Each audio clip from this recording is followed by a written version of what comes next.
जो स्टेट खुला है, उस स्टेट को आपने कब्जा कर लिया क्योंकि आपका टेरिटोरियल वाटर 12 नॉटिकल माइल तक है, तो आपने अब तो कब्जा कर लेंगे ना, आप अगर इस तरह से करेंगे, कब्जा करेंगे। तो ये एक तरह इसका फिर कोई भी देश इसकी मुखालफत करेगा कि ये कौन-सा तरीका हुआ कि इस जंग में आपने एक अपने लिए अपॉर्च्युनिटी खोज ली।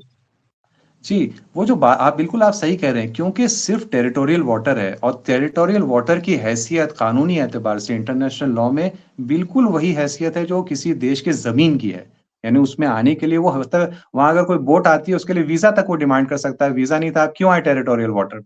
यहाँ तक भी बात हो सकती है क्योंकि एकदम ज़मीन जैसी हैसियत है। अब तक ईरान और ओमान ये नहीं कर रहे थे या नहीं कर पा रहे थे, या तो आप उनकी शराफ़त कहिए या वो जो साम्राज्य जब यहाँ से कमज़ोर करके इस पूरे इलाकों को यहाँ से निकला और प्रिंसली स्टेट छोड़ गया और कमज़ोरियाँ यहाँ छोड़ गया, तो उसकी मजबूरी कहिए, जो भी कहिए। वो चीज़ जो दुनिया में नॉर्मल है, स्ट्रेट ऑफ हॉर्मुज़ में एबनॉर्मल थी कि टेरिटोरियल वाटर से बगैर इजाज़त की शिप्स गुज़र रही हैं। ये कैसे हो रहा था? अब वो नॉर्मल सिचुएशन जो दुनिया भर में कि टेरिटोरियल वाटर में किसी को भी आना है, परमिशन जो भी कंडीशंस उस कंट्री की हैं, वो माननी पड़ेंगी। भई हम अपने इंडिया में 12 नॉटिकल माइल के अंदर कोई आ जाए, इंडिया अगर कोई टैक्स से चुंगी लगा दे 12 नॉटिकल माइल पे, तो कोई एतराज़ कर सकता है। इंडिया पलट के क्या कहेगा, भई ये तो टेरिटोरियल वाटर है, नहीं पसंद मत आओ। कोई इंटरनेशनल वाटर थोड़ी है।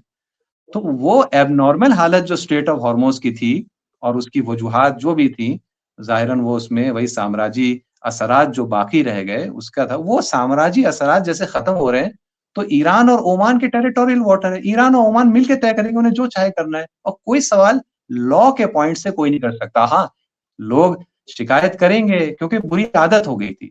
बुरी आदत जो लत छूटने में टाइम लगता है, तो हंगामा होगा, शिकायत होगी, लेकिन कोई ऑप्शन नहीं है।